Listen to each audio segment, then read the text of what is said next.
मधेस धरोहर आन्दोलनका क्रममा भएका घटनाबारे छानबिन गर्न गठित लाल आयोगको प्रतिवेदन सार्वजनिक गर्न सरकारलाई सर्वोच्च अदालतको आदेश। 3 महिनाभित्र प्रतिवेदन सार्वजनिक गर्न मिल्ने नमिल्ने बारे निर्णय गर्न निर्देशन।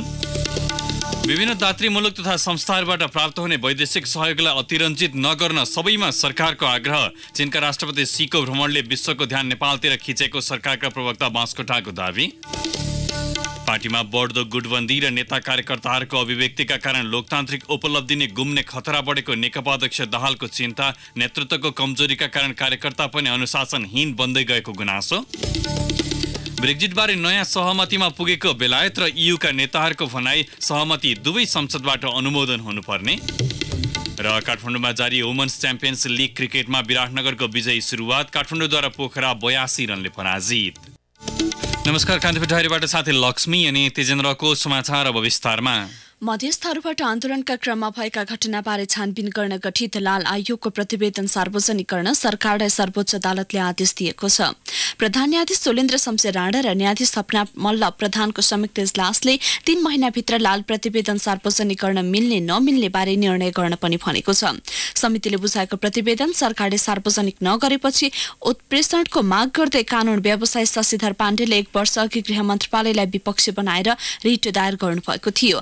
धरोहर तथा विभिन्न समयमा भएका मधेस आन्दोलनका क्रममा भएका ज्यादतीबारे छानबिन गर्न सर्वोच्च अदालतका पूर्व न्यायाधीश गिरीश चन्द्र लालको संयोजकत्वमा 2073 असोज 2 गते उच्च स्तरीय न्यायिक समिति गठन गरेको थियो। कुल 3264 वटा उजुरीमाथि छानबिन गरेर आयोगले 2074 माघ 29 मा तत्कालीन प्रधानमन्त्री शेरबहादुर देउवालाई प्रतिवेदन बुझाएको थियो। प्रतिवेदन बुझाएको झण्डै 2 वर्ष हुन लाग्दा समेत सरकारले सो प्रतिवेदन सार्वजनिक गरेको छैन। आयोगको प्रतिवेदन सार्वजनिक नहुँदा टिकापुर घटनाका मुख्य दोषी रेशम चौधरी सहितका नेता कार्यकर्ताले न्याय नपाएको भन्दै राष्ट्रिय जनता पार्टी राजपा नेपालले कडा आपत्ति जनाउँदै आएको छ। लाल प्रतिवेदन सार्वजनिक गर्न माग गर्दै राजपा नेपालले पटक पटक संसद अवरोध गर्दै आएको छ। राजपाको मागमा प्रमुख प्रतिपक्षी कांग्रेसले समेत केही समय साथ दिएको थियो। संसदको बैठक बारम्बार प्रभावित भएपछि लाल आयोग प्रतिवेदन सार्वजनिक गर्न सभामुखले पटक पटक सरकारलाई रुलिङ समेत गर्नुभएको थियो।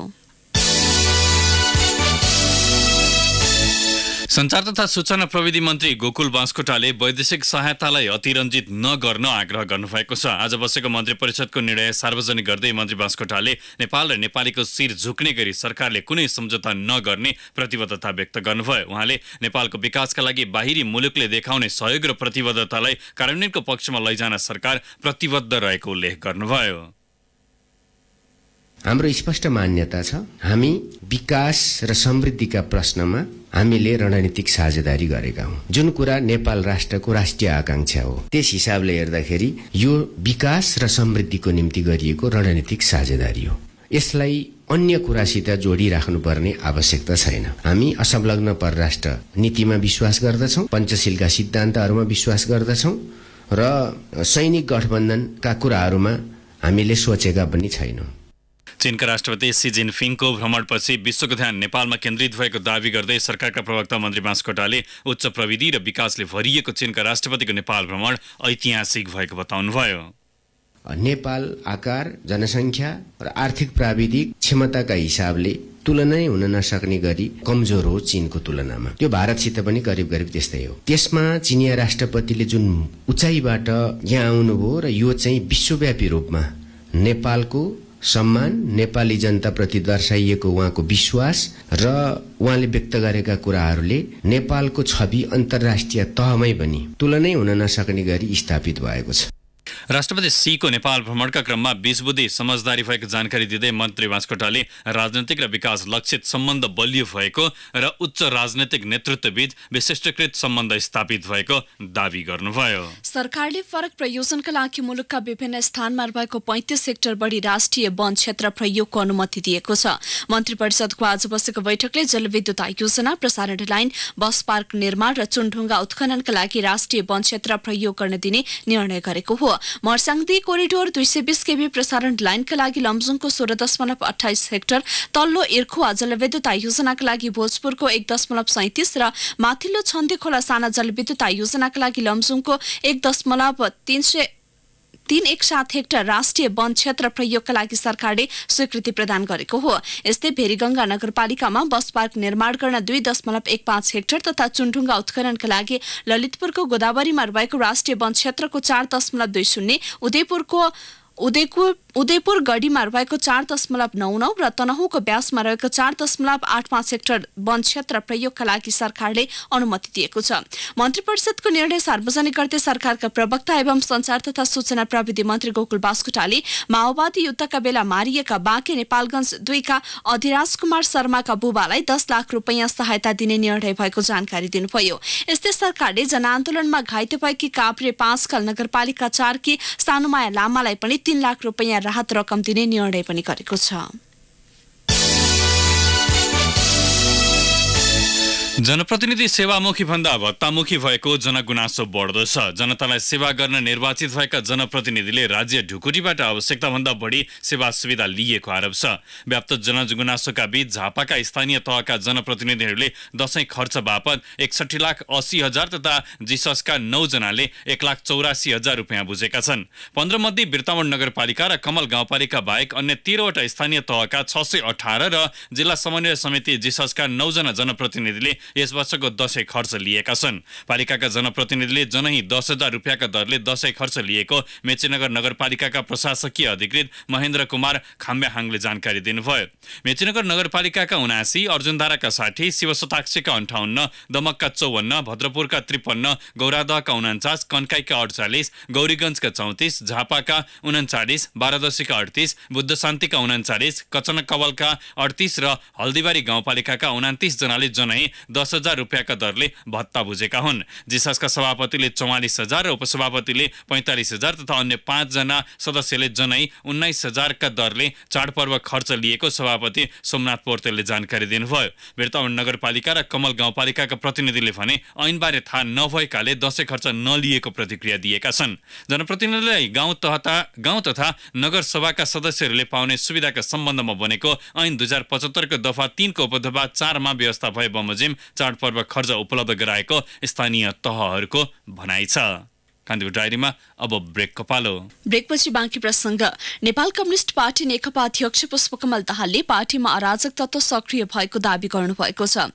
चितवनमा आज आयोजित एक कार्यक्रममा अध्यक्ष दाहालले पछिल्लो समय पार्टीमा बढ्दो गुटबन्दी र नेता कार्यकर्ताहरूको अभिव्यक्तिका कारण जनताको बलिदानीबाट प्राप्त लोकतान्त्रिक उपलब्धि नै गुम्ने खतरा बढेको उल्ल्याउनुभयो। पार्टी एकताको प्रसंग झिक्दै अध्यक्ष दाहालले सम्झौता कार्यान्वयनमा ध्यान दिन आग्रह गर्नुभयो। एकतापछि नेता कार्यकर्ता तथा जनतामा पलाएको आशा र भरोसालाई टुट्न नदिन गुटको राजनीति अन्त्य गर्नुपर्ने भन्दै अध्यक्ष दाहालले परिवर्तनका लागि पुनः आन्दोलनमा होमिने आशय व्यक्त गर्नुभयो। मुलुकको विकासका लागि दलगत एकता आवश्यक रहेको अध्यक्ष दाहालको भनाइ थियो। अध्यक्ष दाहालको सो अभिव्यक्तिलाई यो बुलेटिनको अन्त्यमा प्रसारण हुने न्यूज मेकर अफ द डेमा प्रस्तुत गर्नेछौं। सुन्ने प्रयास गर्नुहोला। नेपाल र म्यानमार बीच पर्यटन र संस्कृतिका क्षेत्रमा सहयोग सम्बन्धी समझदारी पत्रमा हस्ताक्षर भएको छ। नेपाल भ्रमण वर्ष सुरु हुन 2.5 महिना मात्र बाँकी रहेका समय सरकारले बौद्ध धर्मावलम्बी बढ़िरहेको म्यानमार सरकारसँग पर्यटन र संस्कृति आदान प्रदानबारे सहमति गरेको हो। म्यानमारको राजकीय भ्रमणमा रहेकी राष्ट्रपति विद्यादेवी भण्डारी र म्यानमारका स्टेट काउन्सिलर आङ सान सुकीको उपस्थितिमा भएको सहमति पत्रमा परराष्ट्र मन्त्री प्रदीप कुमार गेमाली र म्यानमार सरकारका अन्तर्राष्ट्रिय सहयोग मन्त्री कियोतिनले हस्ताक्षर गर्नुभयो। म्यानमारको राजधानी नेपित स्थित प्रेसिडेन्सियल हाउसमा भएको वार्तापछि राष्ट्रपति भण्डारी र प्रजातन्त्रवादी नेत्री सुकी बीच सामान्य कुराकानी समेत भएको थियो। यसैबीच राष्ट्रपति भण्डारी र म्यानमारका गणतन्त्र संघका राष्ट्रपति बिन मिन्ट बीच प्रेसिडेन्सियल हाउसमा भेटवार्ता भएको छ। भेट आपसी हित तथा सम्बन्ध विस्तारबारे मात्र केन्द्रित रहेको परराष्ट्र मन्त्रालयले उल्लेख गरेको छ। त्यसअघि आज बिहान राष्ट्रपति भण्डारीलाई म्यानमारको सेनाले गार्ड अफ अनर प्रदान गरेको थियो। प्रतिबन्धित नेत्रविक्रम चन्द समूहको बैठकमा हस्तक्षेप गरी प्रहरीले 21 जना नेता कार्यकर्तालाई दाङबाट पक्राउ गरेको छ। राजपुर गाउँपालिका 4 मरेठाको जंगलस्थित एक घरमा बसिरहेको मध्यपश्चिम कमाण्डको बैठक स्थल घेरा हालेर केन्द्रीय सदस्यसहित 21 नेता कार्यकर्तालाई आज बिहान पक्राउ गरिएको जिल्ला प्रहरी कार्यालयका डीएसपी विनोद विक्रम शाहले बताउनुभयो। पक्राउ पर्नेमा नेत्रविक्रम चन्दका दाजु एवं मध्यपश्चिम कमाण्ड इन्चार्ज चन्द्रबहादुर लगायत छन्। यसैबीच साधारण तारिखमा छाड्न उच्च अदालत पोखराको बागलुङ इजलासले आदेश दिए लगत्तै प्रतिबन्धित चन्द समूहका जिल्ला इन्चार्ज कमान किरण नकाल र सेक्रेटरी बाबुलाल साके पुनः पक्राउ परेका छन्। संघीय मामिला तथा सामान्य प्रशासन मन्त्रालयले विद्यालयमा शिक्षक नियुक्ति नगर्न सबै स्थानीय तहलाई निर्देशन दिएको छ। अख्तियार दुरुपयोग अनुसन्धान आयोगको आग्रहमा मन्त्रालयले सो निर्देशन जारी गरेको हो। पर्साको जगन्नाथपुर गाउँपालिकाका अध्यक्षले संविधानको मर्म विपरीत करारमा शिक्षक नियुक्ति गरेको उजुरीका आधारमा अख्तियारले स्थानीय तहलाई शिक्षक नियुक्ति नगर्न परिपत्रका लागि मन्त्रालयलाई पत्राचार गरेको थियो। संविधानमा गाउँपालिकाका अध्यक्षले शिक्षक नियुक्ति गर्न नपाउने प्रावधान छ। गाउँपालिका अध्यक्षको सो कदम भ्रष्टाचारको कसुर प्रमाणित हुने अवस्था नभए तापनि कानूनले दिए भन्दा बढी अधिकारको प्रयोग गर्दा भ्रष्टाचार जन्य कार्यले प्रश्रय पाउने भएकाले शिक्षक नियुक्ति नगर्न अख्तियारले ध्यानाकर्षण गराएको हो। सरकारले लिएको दिग विकास लक्ष्यको अवधारणाले आगामी 10 वर्षमा 99% उपभोक्तामा सुरक्षित खानेपानीको न्यायोचित पहुँच स्थापित गर्ने भनेको छ।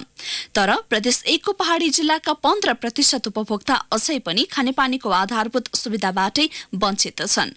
धनकुटा सहकर्मी विनोद घिमिरेको यो रिपोर्ट। धनकुटाको तेलिया र कुरुलेका स्थानीय दशकभरको अवधिमा गाउँ नै शून्य बनाएर बसाई सरे। कतिपयले अन्य सुख सुविधाका लागि थात थलो छोडे पनि धेरैलाई खानेपानी अभावले बसाई सर्न बाध्य बनायो। खानेपानी अभावको नियति खेपेका यी दुई प्रतिनिधि उदाहरण हुन्। ठूला साना 254 वटा खानेपानी आयोजना सञ्चालनमा रहे पनि धनकुटा, तेह्रथुम, भोजपुर र सङ्खुवासभाका 15% नागरिक खानेपानीको आधारभूत सुविधाबाटै विमुख छन्। यतिसम्म कि सरकारका निकायले खानेपानीको सुविधाबाट वञ्चित 15% नागरिक को हुन् भन्ने पहिचानसम्म गर्न सकेको छैन। खानेपानी तथा सरसफाई डिभिजन कार्यालय धनकुटाका प्रमुख विकास काफले केन्द्रीय स्तरबाट विभाग स्तरबाट पनि कुन कुन घरधुरीहरूले चाहिँ खानेपानीको पहुँच नभएको हो भनेर तथ्याङ्क पछिल्लो चरणमा पनि संकलन भइरहेको छ। त्यो सबै तथ्याङ्कहरू आइसकेपछि वास्तवमै नपुगे घरधुरीहरूको पहिचान गरेर त्यो ठाउँमा नयाँ आयोजनाहरू लग्न सकियो भने 100% घरधुरीहरूमा खानेपानीको उपलब्धता पुर्याउन सकिन्छ। धनकुटा लगायत तेह्रथुम, सङ्खुवासभा र भोजपुर जिल्लामा सञ्चालित 254 वटा खानेपानी आयोजना मध्ये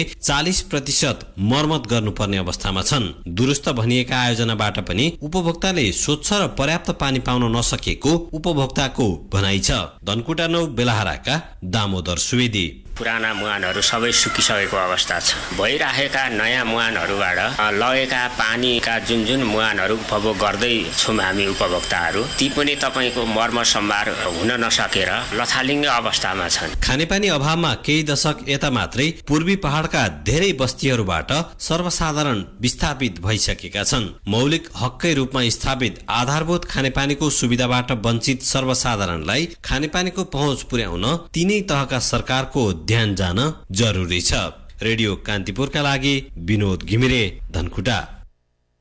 धनकुटाको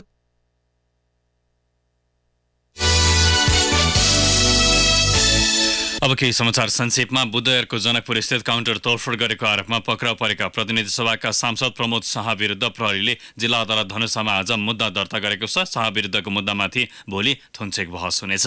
धनुषाको जनकनन्दी गाउँपालिका 4 भएको उच्च माविको बाल विकास कक्षाको भवन भत्किएर लाग्दा 7 वर्षीय चञ्चल सदाको मृत्यु भएको छ।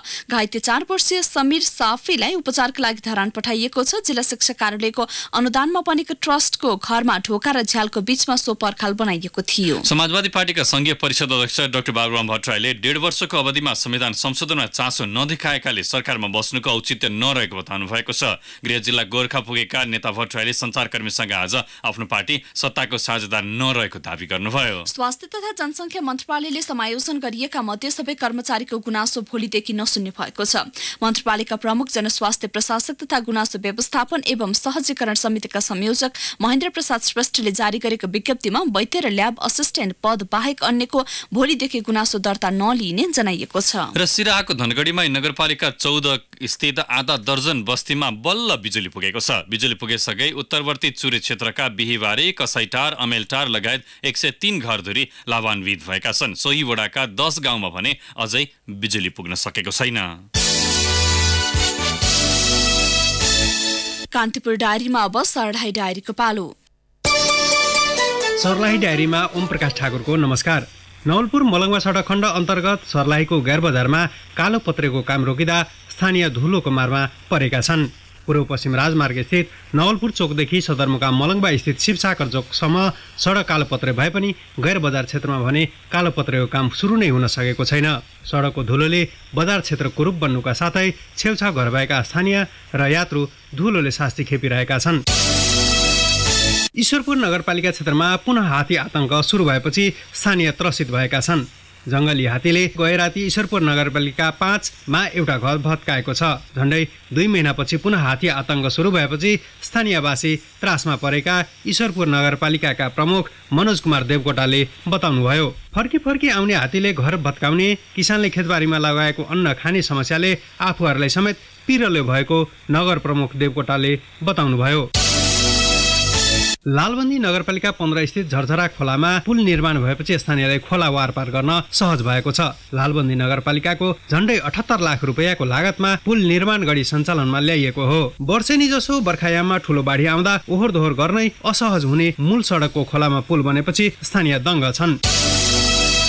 जिल्लाको दक्षिणी क्षेत्रमा पर्ने चक्रघट्टा गाउँपालिका स्थित औराहीमा दुर्गा पूजा मेलामा भक्तजनले चढाएको खाद्यान्न र कपडा विपन्न परिवारले वितरण गरिएको छ।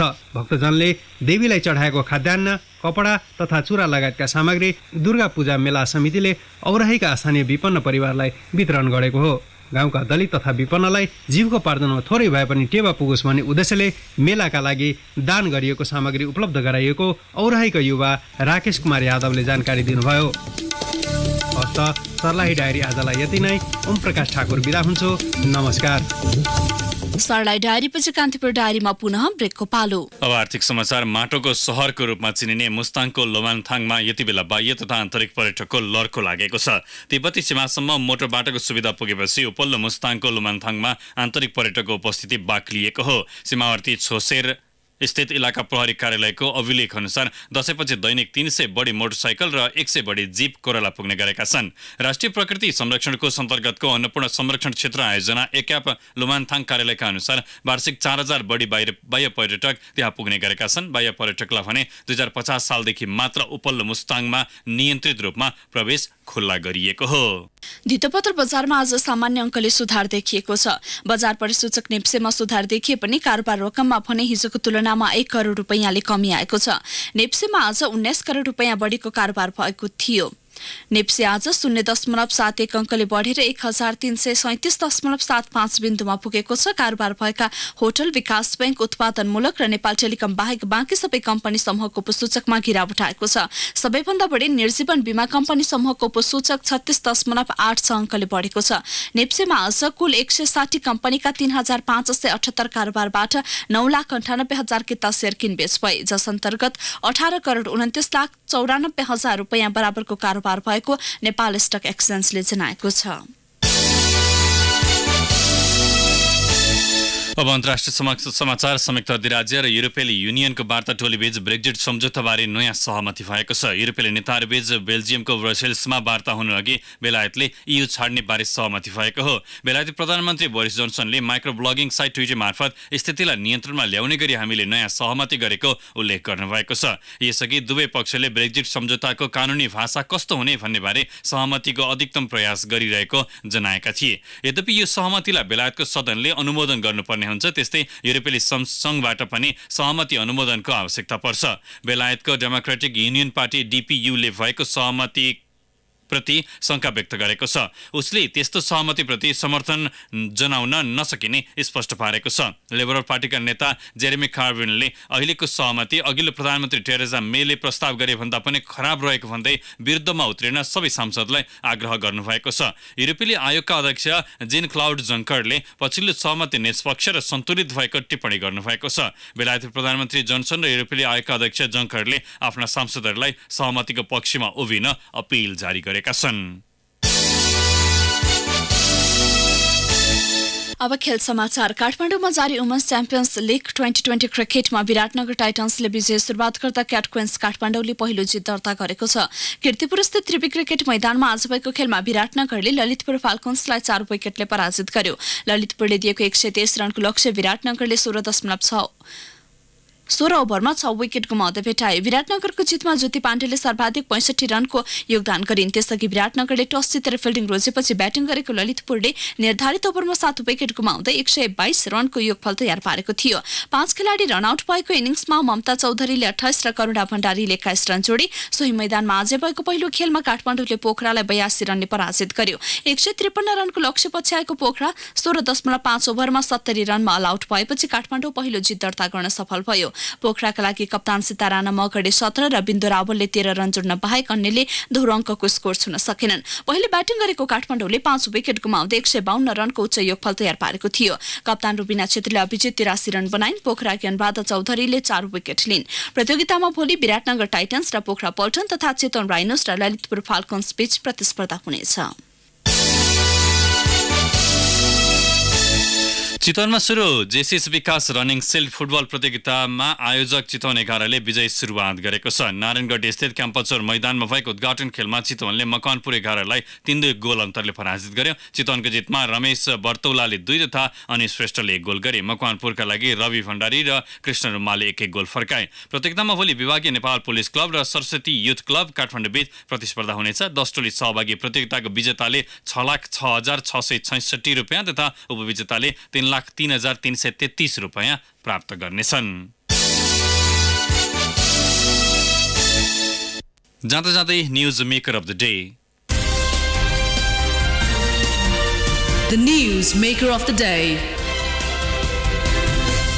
पछिल्लो समय विभिन्न दल आबद्ध सांसदहरू विभिन्न कसुरमा प्रहरी हिरासतसम्म पुग्न थालेका छन्। दलका कार्यकर्ता समेत पार्टीको आडमा आपराधिक गतिविधिमा संलग्न भएको गुनासोहरू आइरहेका छन्।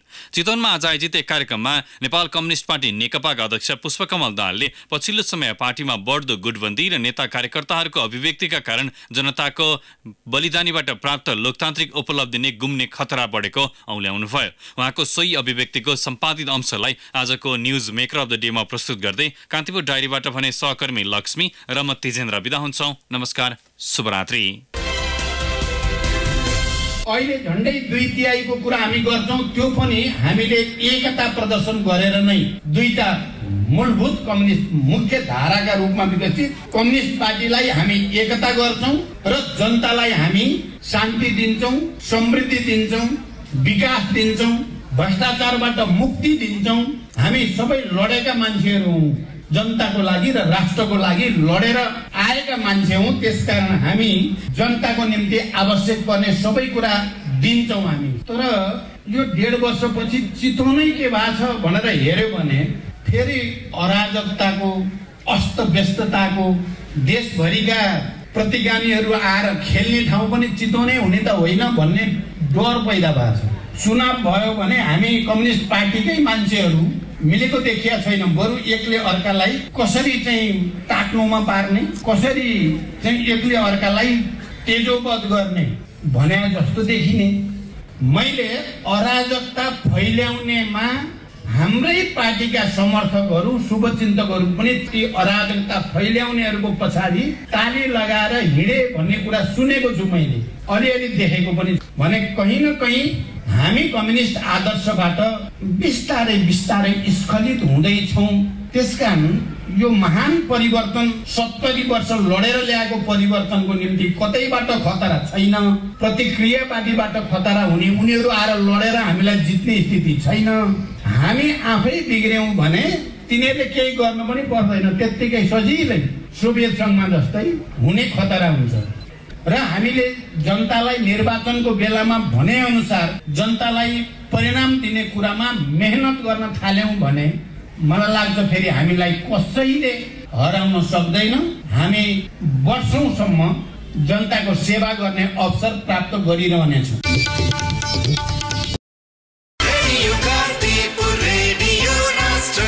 सूचना र मनोरञ्जनको सम्वाहक रेडियो राष्ट्रको रेडियो कान्तिपुर।